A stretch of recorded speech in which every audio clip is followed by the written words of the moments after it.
Well, hello again to all the boys and girls out there in YouTube land watching. John and Ellie back at you today with a special live examination of Blue Moon Harvest Pumpkin Wheat. And joining me this evening is the beer master himself, Ron Ontario of Louisiana Beer Reviews. So thanks for joining me, Ron. Thank you. I'm here in Louisiana. I have a master's degree in history, but not in beer. Here is Blue Moon. They used to call it Harvest Pumpkin Ale. I think it's been on the market since 1998. So it's I think it's been around since 1995 is what I looked up, and it says, let's see, 5.7% alcohol, 16 IBUs. Of course, it's a Molson Coors brand, and it is a fall seasonal release. I've had it many times over the years. I know you have as well, although the last review that you did of it was back in, what, 2012? Yeah. Couldn't get over that. And it's certified kosher. And at 5.7% alcohol, it's basically a malt liquor, always malt liquor. Right. A malt liquor. I used to drink this beer on draft at Mellow Mushroom back when I lived in Alabama. It was one of the beers that I always looked forward to getting every year on draft. It was just awesome beer. And I think it's one of Blue Moon's better beers, seasonal or not, just one of the better Blue Moon beers on the market. Yeah, I've never had the draft version. No, but I'd like to try it, but I've never had it. Oh, look at it.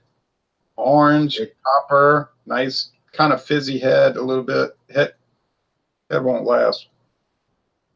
Right. It's and as soon as I poured it, I immediately started picking up on the pumpkin spices and the pumpkin pie spices.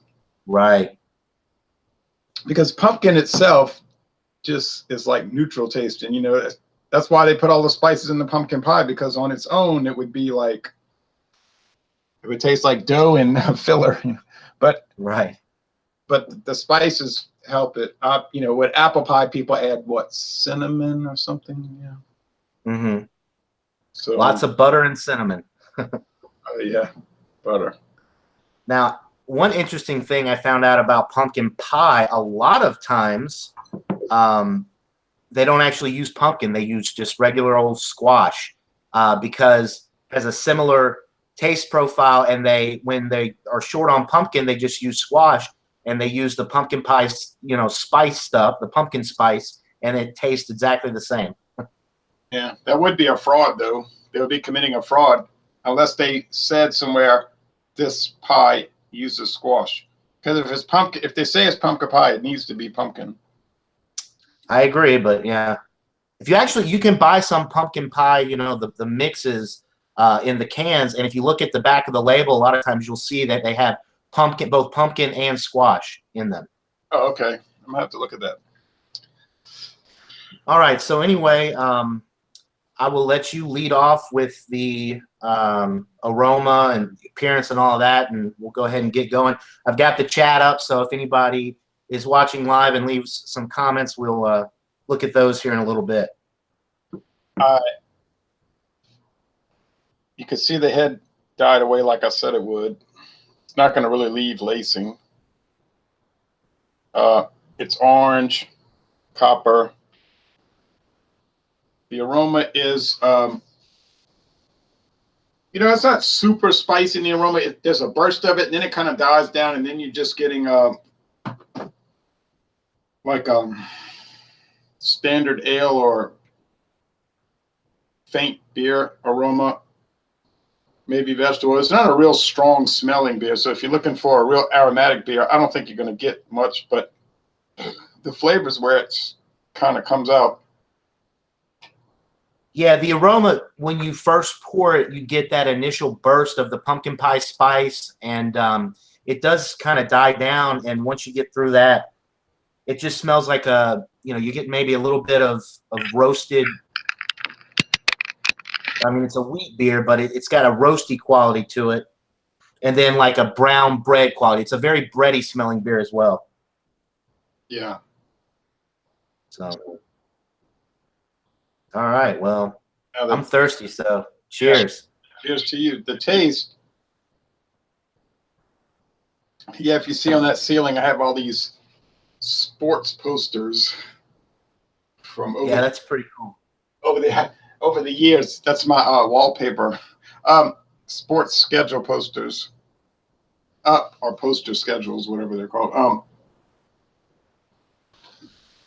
And some of them are from teams that are no longer even in existence.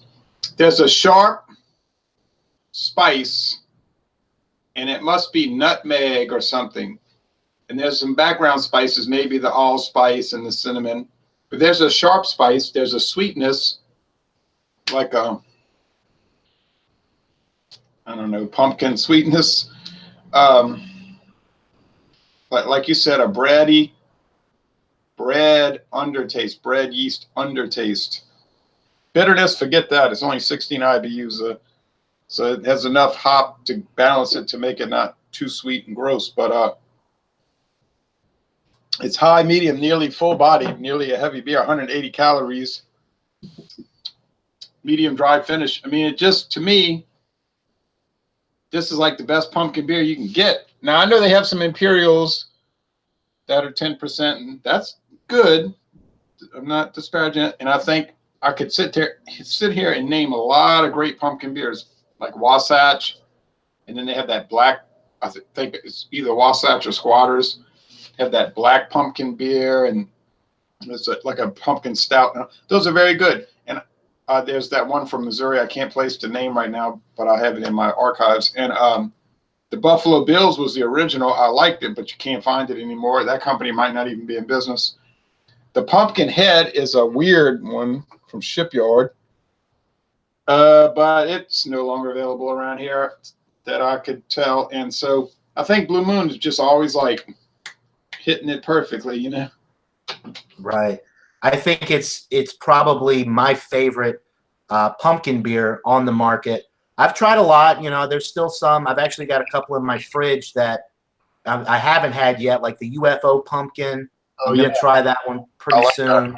I like that. And there's a few other ones, but, you know, like I've spent some good money on pumpkin beers. For example, the Dogfish Head Pumpkin Ale. That's a 7% pumpkin ale. And I was pretty disappointed with it. It was $14 for a 6-pack. And no. This one here is much better, in my opinion. And it's definitely more sessionable. I mean, even though it's heavier body, that pumpkin ale, that 7%, really something about that beer. You drink one of those, you feel it.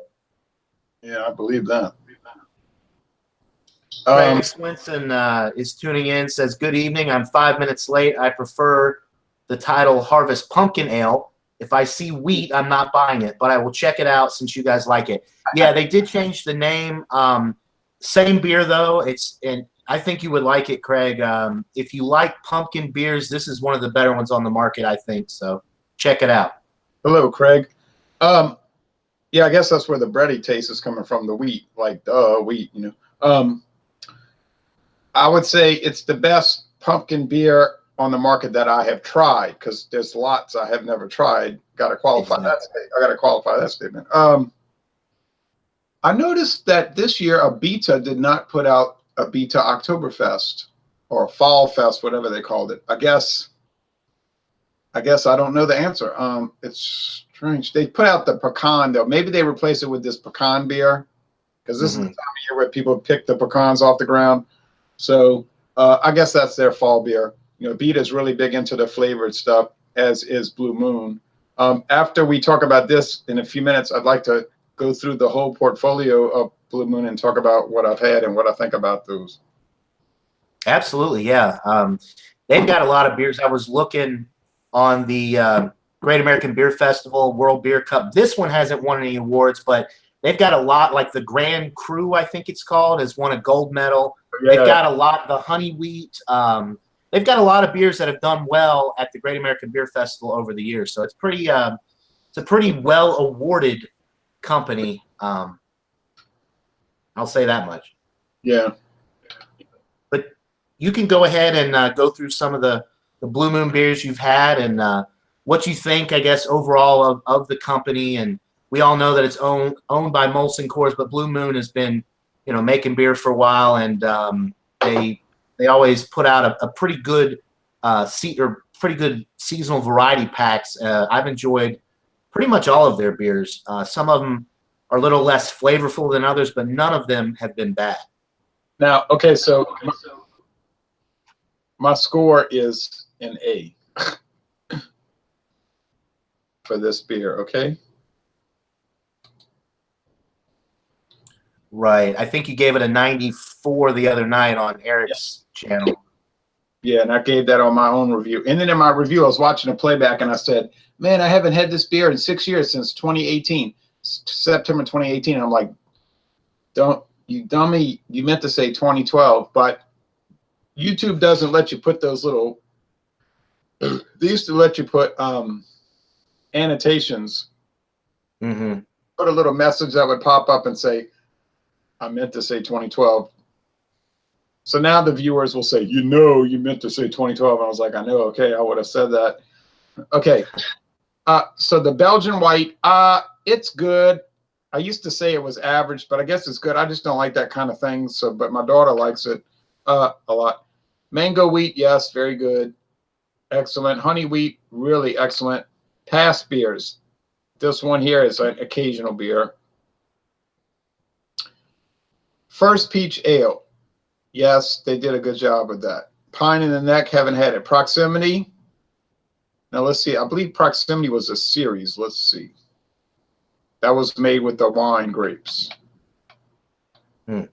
Proximity, a crisp citrus floor.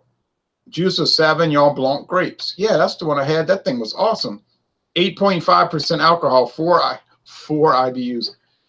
Whoa. This beer, Proximity, came in a 25.4 ounce bottle. Wow. Good thing I was in the proximity of my house when I drank it. That's one of those that you would, I think you said this in one of your early beer reviews. If you drink too much of that, you have to make sure that you have soft places to fall. Right. I remember saying that. Some people have talked about that comment. And like with my Schlitz Malt Liquor Bull videos, I said, bulls don't come at you soft. Right. People always talk about that. Bulls don't come at you soft. Golden Knot. Golden Knot was dynamite. That was another one of those proximity series. The vintage, what they call it, the vintage ale collection. But it was all beers made with wine. And I like how people will say now, wow, now it's a new thing, beer made with wine, grapes. I'm like, oh, you mean like what Blue Moon did in 2009? I got you. Chardonnay grapes, that was 9% too. I can remember that day. Ooh. All right, that was so good. Cappuccino oatmeal stout. I don't think I had that one. Grand Cru, I didn't ever get it. I kept saying I'm gonna get it later, and then it was gone. Rounder, Belgian style pale. That was great. I've had that one. And then they had a farmhouse ale that was good as well. I think that was it. They had two. Well, maybe, but they had two different ones. One was called Rounder, and then maybe it was just they changed the name from Farmhouse Ale and then called it Rounder the next year. But I've seen both labels. They're forever changing their names of stuff. It was the same beer, but it was a different name. Like this one called Spiced Amber Ale. Right. And it must be like the 10th time they changed the name. But, oh, that was a great one. Oh, man. Chai Spiced Ale was great. Harvest Pumpkin Wheat. We're drinking it now. Sunshine Citrus Blonde. I don't think I had it. Tongue Tied. Great beer. Impulse. I think Impulse is one of the ones I did not have from the wine grape series. Nah. I bet it would have been good, though. Let's see. Cocoa Brown Ale. No. Mountain Abbey Ale. Oh, yeah. Yes. I've had that one. I thought it was really good. That's one of the ones, too, that they changed the name, I think, a couple times because it was called Mountain Abbey Ale, and then they called it like Mountain Ale. Yeah, they changed the name slightly. They do that a lot. It does seem like they changed the name slightly over the years for whatever reason. Valencia Grove But Amber. I don't think I had it. The white IPA. I had that one. I thought it was good. Yeah, I think the one I liked the least was the white IPA. I don't think I ever tried that one just because I'm not a big IPA drinker, so I never went out of my way to buy it. I don't know. Wheat India Pale Ales just do not cut it for me. Pacific Apricot Wheat, yes. Crimson Crossing. I don't think I ever had Crimson Crossing. Never seen that one. Grape Scott. Now, Grape Scott was good. Let's see. Crimson Crossing. Oh, yeah, that's a Merlot beer. I bet I would have loved it. Grape Scott. That was part of that graffiti collection. 9%. Now, that was no joke. That would get you very grape Scottish. But it was so good, you know. It was a Chardonnay and a hint of apples and kiwi. And I don't even like flavored beer. Spiced amber ale, caramel apple spiced. I think I had caramel apple spiced. It was one of those where they kept changing the name. Oh, yeah. Let's see. Yeah, they obviously have a lot of different beers that they put out over the years. And, I mean, yeah, you could probably – are you on their website? Is that where you're reading the names of these from? Yeah, Pacific Apricot Wheat, Farmhouse Red. That was Dynamite, Farmhouse Red. That's the one I'm thinking of, Farmhouse Red, and then Rounder was the other one. Yeah, Farmhouse Red, hibiscus, coriander, and white pepper. That was such a good beer. And peanut butter ale. I don't think I ever had peanut butter ale. Never seen that one. Special release. It's a special release. It was made with honey, molasses, and peanut butter. 5.4, 12 IBUs. Hey, I like peanut butter, you know. Anyway, that's the story on that. Bart Robinson is watching, and he says, "Hey, John and Jay, I've not yet tried the Harvest. I'll grab it this weekend when I'm doing my tax-free shopping in Delaware. Cheers, guys." Cheers to you, Bart. I think you would like it. Hey, Bart. So my rating, I haven't actually given a rating to this before. I haven't done a review on my channel. I love this beer. If you ever see it on draft, I think you should definitely check it out. It's even better on draft. But for a pumpkin beer, I'm going to go with a solid A, 95 out of 100, which is very close to what you give it. I mean, I think we're both on the same page with this beer. It's excellently made. It's been around, you know, since 1995. They're doing something right because a lot of these seasonal beers you'll see, they come and go. But this one has obviously done well for itself. You see it just about everywhere. The availability is really great with this one. You said a lot of the pumpkin beers have disappeared from your area, but I think it's safe to say, or knock on wood anyway, that the Blue Moon Harvest wheat, pumpkin wheat, is not really going to go anywhere anytime soon because it has such a large following. A lot of people really like this beer. Yeah, I don't think it's going anywhere. And that's an example of the best wins out. You know, people, right. People can say, oh, well, these other ones are way better than Stink and Rot and Coors, Blue Moon. Well, okay, well, they're greater and they're better and they're more fabulous, but why are they gone and Blue Moon is still on this shelf winning and winning and winning, you know what I mean? So, hey, I want to ask you, and another thing I find comical, people will say, I used to like Blue Moon before they got bought out by Coors. What do you think? And I'm like, well, don't you realize that they were started by Coors? Right. They didn't get bought out. They were created by Coors. Right. A lot of people, I think, maybe they don't understand. I mentioned earlier, like now it's owned by Molson Coors. It's always been a Coors product, but I was referring to when like Miller Coors, Molson Coors, when they kind of combined, and now everything's referred to as Molson Coors. I realize that. I'm just talking about people that regard it like it used to be an independent company. Right, kind of like Rolling Rock used to taste better before it was bought out by Anheuser-Busch back in 2006. That type of thing. Yeah, but Rolling Rock actually was an independent company. Right. No, I know. I was just using that as an example. People use that same logic with this beer, but it doesn't apply to this beer because it's always been under the same ownership. It was created. Right. They created Sandlot Brewing Company in 1995. Then they decided to change it to Blue Moon not long after. And so it's like saying, you know, Plymouth was good before Chrysler bought it. Oh, yeah, okay. Right. They ruined Plymouth. Well, maybe they did actually. No, I have to retract that. Plymouth is another example of there was too many divisions under the same umbrella, like Mercury and Oldsmobile. I want to ask permission, if I could I break out this and pour a little bit of it? Absolutely. Is that the Kentucky Tavern? Yes, it is. You can see how much I got left. Getting down to the bottom there. Getting down to the final draws, people. And this Kentucky Tavern is $10.99 a liter. I didn't say $7.50. You notice I said a liter. Oh, why has it? It's the best sounding glass bottle on the market too.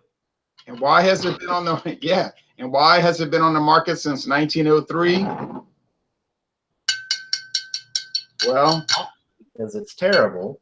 Not because it's terrible, because it's cheap. Now it doesn't sound the same as when it's got liquor in it. I think it loses its chime when the you got to have the bourbon in it to make the chime. So that they want you to go back and buy another bottle and another bottle and another bottle. All right, but I'm not going to, because there's so many other bourbons I could just gobble up around here. So Bart is, as he's watching, he is drinking a Coors Extra Gold and eating a Philly cheesesteak. Bart, why are you torturing me like that? Why you do that to me? Bart likes to come on here and torture us with these awesome beers and this great food that he's got that we don't get here. Bart is cold-hearted. Bart is cold-hearted because he knows we cannot get Coors Extra Gold lager, so he makes sure that he mentions the fact that he's drinking it. I guess he's got some Red Dog he's going to break out next week since we can't get that anymore. I did show you the big bottle of the Stedman's, right? Yes, I think, yeah, we were talking about, that's another one of the Walmart brands, isn't it? Or is it it's a store brand, right? Stedman's Select. Right. Did I show you that huge bottle? We were talking about it. I don't know if you actually showed me the bottle, but you were talking about how it was a store brand. And you want to see the bottle? I don't know if you'd like to see it. Actually, yeah, I would. And then we'll wrap it up. But before we do that, I want you to, you know, let the viewers know what's coming up on your channel as well. I know you've got some interesting examinations, and I'm sure you've got some good Dawn Busters coming up here soon, so you can talk about that a little bit. Viewers, I want to shoot straight with you tonight. Tomorrow we have a Dawn Busters coming up. Or I should say we have a Dawn Busters coming up tomorrow. And it's a blended whiskey taste challenge. Take that as you may. But it's the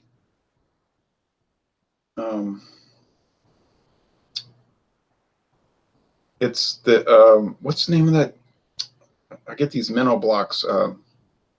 It's the Heaven Hills, not the Heaven Hill Kentucky blended, but So the JW Dance again, is it? no, but they do make them.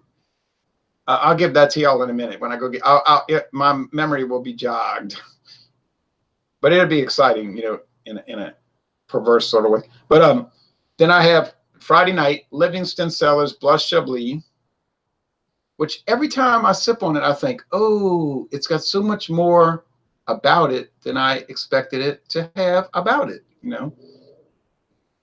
So that's Friday night. I don't know who's going to join. I think John and Neely is, right, John? That is the plan, assuming we don't get wiped away here from this hurricane that's coming through. But yeah, I plan on joining that one. I have one thing I will say: their location or their product finder on the website does not work, but I'm pretty sure I can get it at Walmart. It was working, but I tried it the other day and it did not work.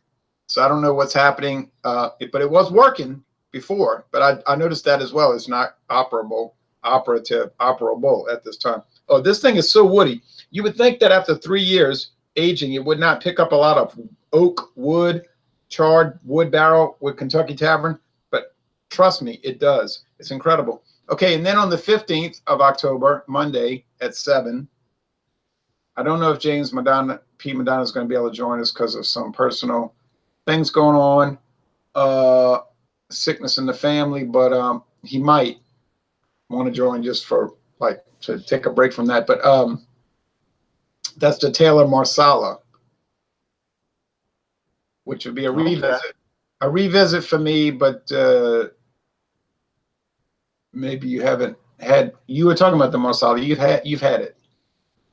No, I bought a bottle, but I've yet to try it. Oh, okay. Now hold on, we got a guest, and We've got Eric Brunner is joining us. Eric, a Lions fan. How are you doing, Eric? Good. Am I coming through all right? Yeah. Yeah. Oh, I just remembered. Excuse me.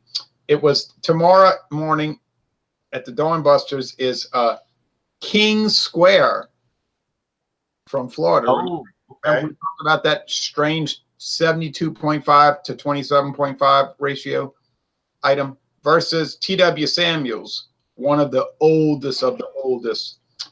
And so I'll go get the Stedman Select. Oh, since 1962, Mickey's Fine Malt Liquor. But Eric, you don't have what we were reviewing tonight, the famous Blue Moon Pumpkin Harvest Pumpkin Ale, wheat ale. No, I'm over here by Chicagoland area, and I wasn't even thinking about coming on tonight, and I figured, you know what, I ain't going anywhere other than back to the beer store and back to my hotel room. So, oh, that's right, you're at the west side of Chicago. Yeah, here for work. So for all the viewers out there, have you ever had the Blue Moon Harvest Pumpkin? And if so, what do you think about it?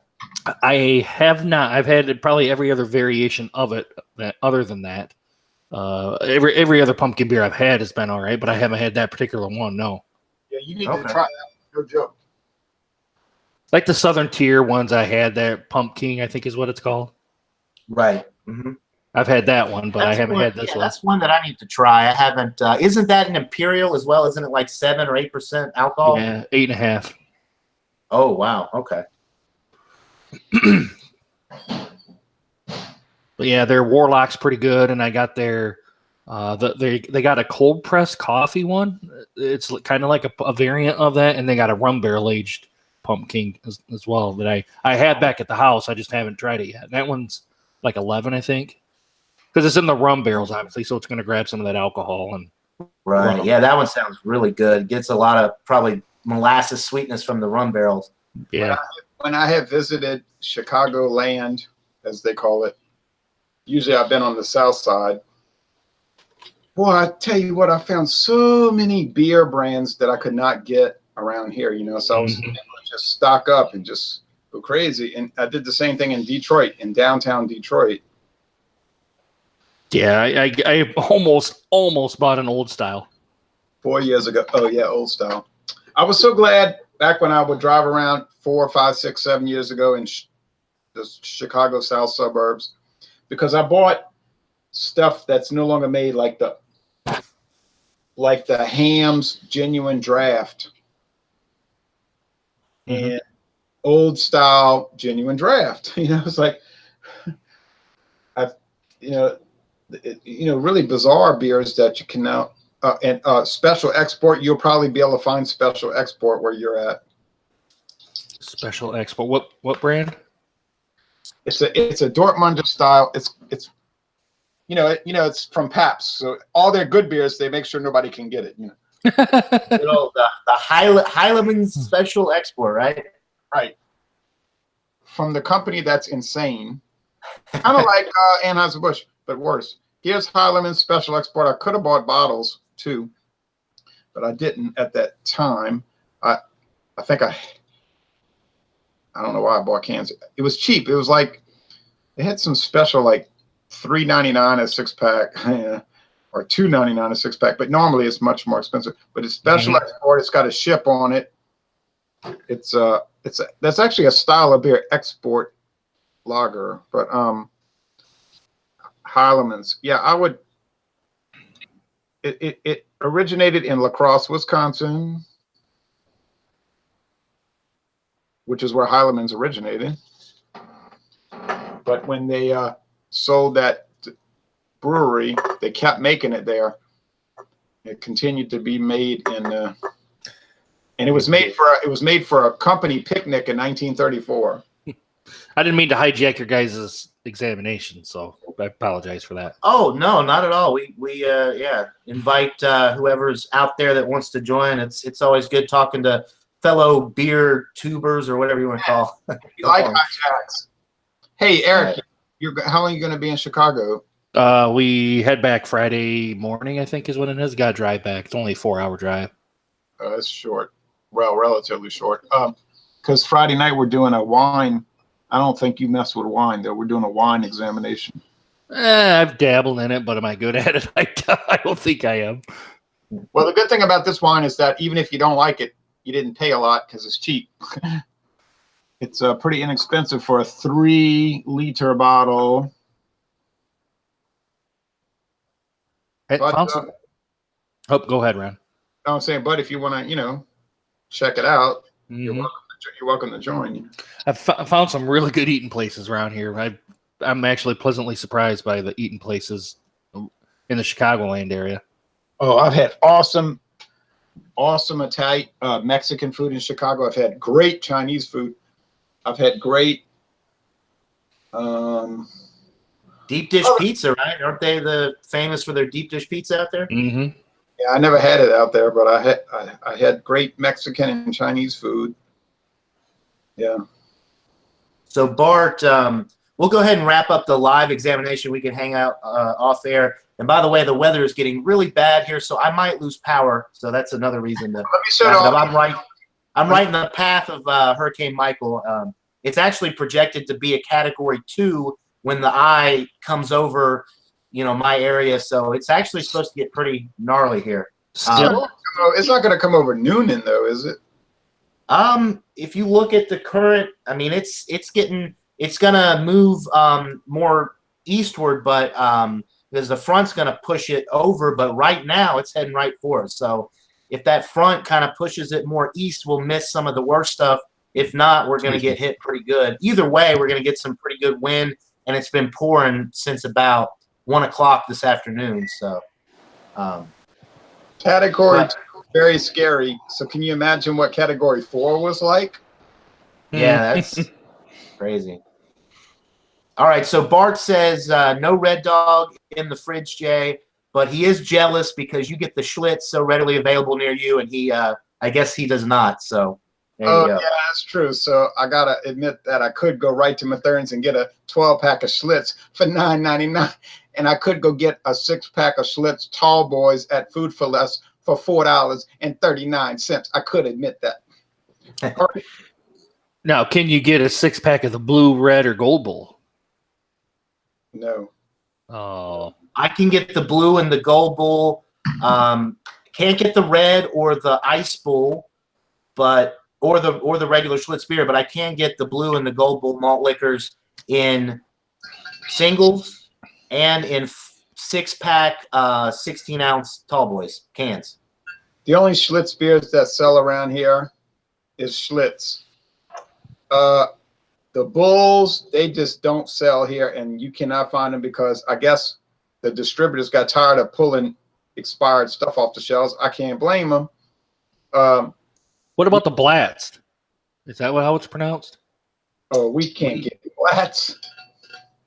They don't get that here either. I can. Yeah, no, thanks for telling me. You can get it at Chicago. I bought Blatz bottles and cans in Chicago. Well, cans. I should have bought the bottles when I had the chance, but, I was stupid and I didn't. Okay, I'm going to show you this before you get off the air now. All right. If I got the strength to pick up the bottle. It cost me $19.99 for this bottle, okay? Keep that in mind, $19.99. Okay. Wow. I'm not a spirits guy, so I see it's bourbon whiskey, but that's about it. Yeah, if you're not a spirits guy, you may not like it. I don't know. I don't know anything about this. I know it's been on the market for a whole year. Now that's a 1. Is it a 1 or 1.5? Got an essay on the back.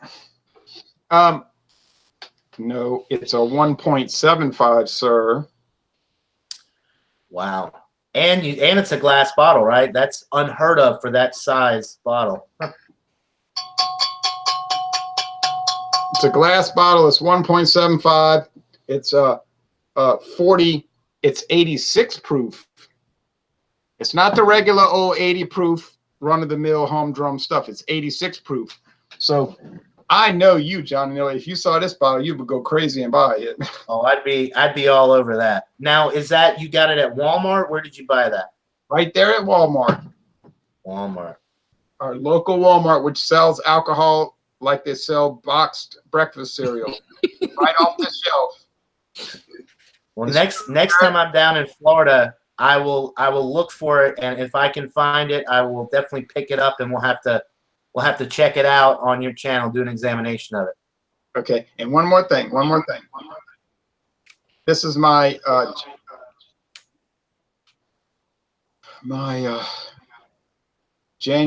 December or January proposal. And I bought this in Florida, in St. Petersburg, Florida, because they had a sale. I'm in Louisiana. I looked on their website. I said, oh, they have it on sale. When I'm down there for the Tampa Bay Rays, I'm going to buy it. I told my father, we have to go by this place. He said, okay, he didn't care. Ooh, yes. Very iconic Scotch whiskey brand. Just Rennie and Brooks. And I got this $7.50 for $18.99. Thank you.